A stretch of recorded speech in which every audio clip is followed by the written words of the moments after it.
Well, Christmas has just passed, and I'm sure all of our celebrations are still fresh in our memories. Most of us probably celebrated with family. Was that time we spent with family enough? Maybe too much. What are we feeling about family right now? Our feelings about family may depend on the relationships we have with each member. These relationships we have with each other help open us to God's plan of love. His plan of love unfolds in everyday situations that include separation and misunderstanding, as well as joy and celebration. That plan gives us the basis to grow in love for our family and all that is created by God. The family our gospel speaks of today, the Holy Family, could be called a blended family, as Joseph married an already pregnant Mary, and he cared for her child that was born to her. There are many kinds of families also: the first family, the royal family, the nuclear family, the foster family, the extended family, and of course what I've mentioned as the blended family.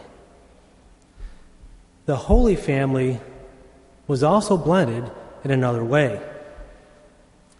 We have the feast of St. John the Evangelist, and blending these two feasts makes sense because John was welcomed into Jesus' family when, at the foot of the cross, Jesus asked John to care for Mary once Jesus died.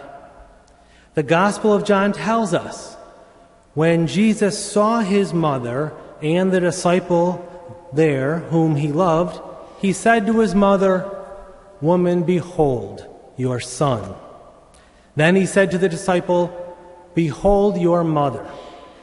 And from that hour, the disciple took her into his home. The family then seemed to have changed, have grown, with joy and with acceptance. You could say it was similar to the way that the Cathedral parish family accepted the members of the St. John the Evangelist parish family when that church closed. All became a part of the Holy Family by way of love, God's plan of love. And love is a strong theme in John's writings, and it's most likely why John is thought of as the eagle in theology. Love is a lofty theme where other writers did not go, and the eagle soars above all other birds. We see that theme of love in the second reading tonight, and love is what most people aspire to have in their lives. Quite possibly, John recognized this in Jesus the moment he met Jesus. When John and his brother James were called by Jesus, they immediately followed. They left their life of fishing with their father Zebedee and were rewarded with a special friendship with Jesus.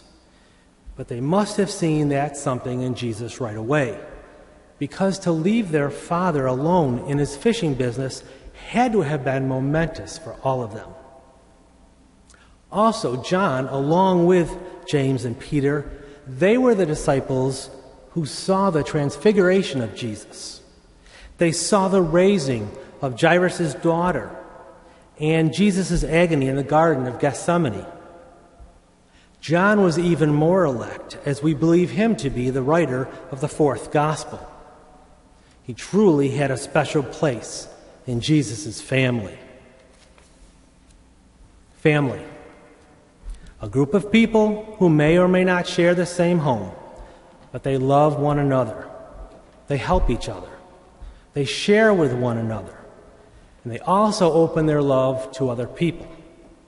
This concept has been constant since the time of Jesus. And Jesus is our model, our one to follow. He let everybody in. He is the plan. A contemporary theologian said, "The bloodline of Jesus is thicker, deeper, stronger than the bloodline of race, ethnicity, and family.